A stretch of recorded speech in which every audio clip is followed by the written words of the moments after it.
Good morning, everyone. Welcome to this Veterans Opinion. Happy New Year. I hope everyone has made it safe to the new year.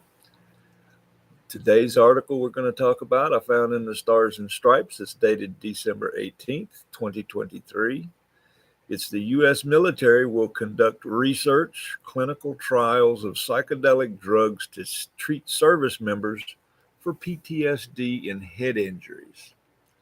It's by Linda F. Hershey. And again, it was in the Stars and Stripes. Washington, the military will conduct research and clinical trials to determine whether cannabis, magic mushrooms, and other psychedelic drugs can treat service members suffering from post traumatic stress disorder and traumatic brain injury under provisions of the defense spending bill approved by Congress last week.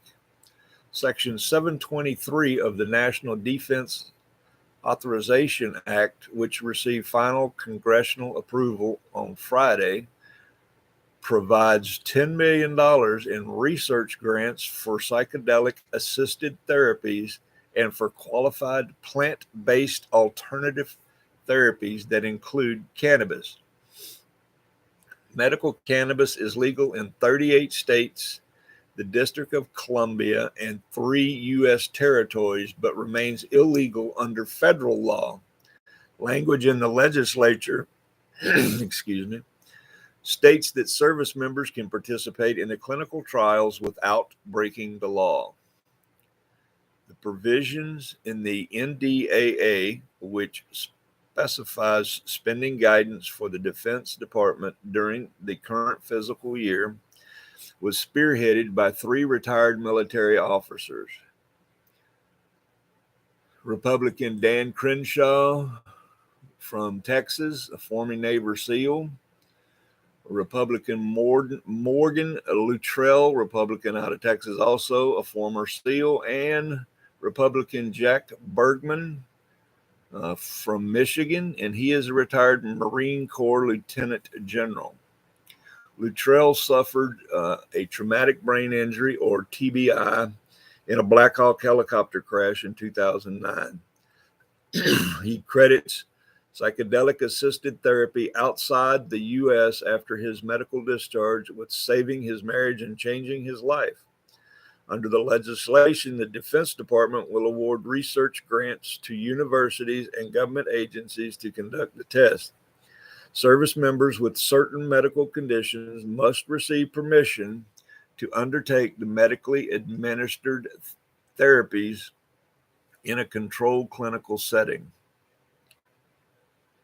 David Cook, the executive director, said he knows of SOAA members who receive psychedelic assisted medical therapies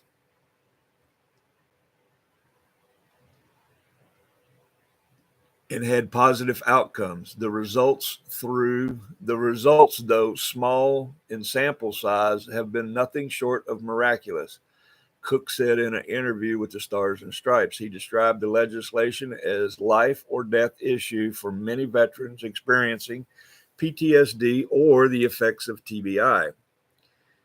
What's been proposed and implemented in the past is obviously not working. Today, he said, legislation like the aims to give our heroes more options and to hope for life-saving treatments. Clinics participating in the study must report their findings to Congress, including the medical conditions treated, outcomes, and whether active personnel return to full duty. Large doses of one of the drugs to be tested ibogaine and have led to serious cardiovascular problems and death. Nevertheless, Cook said that SOAA members have been encouraged by greater attention in Congress to pursuing alternative treatments for PTSD and TBI.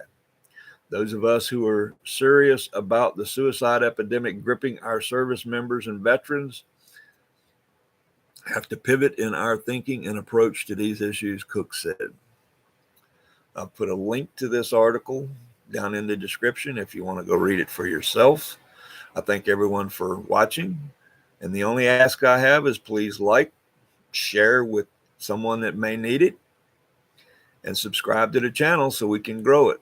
And remember, if we don't help each other, ain't nobody else gonna do it for us. Everyone have a blessed day.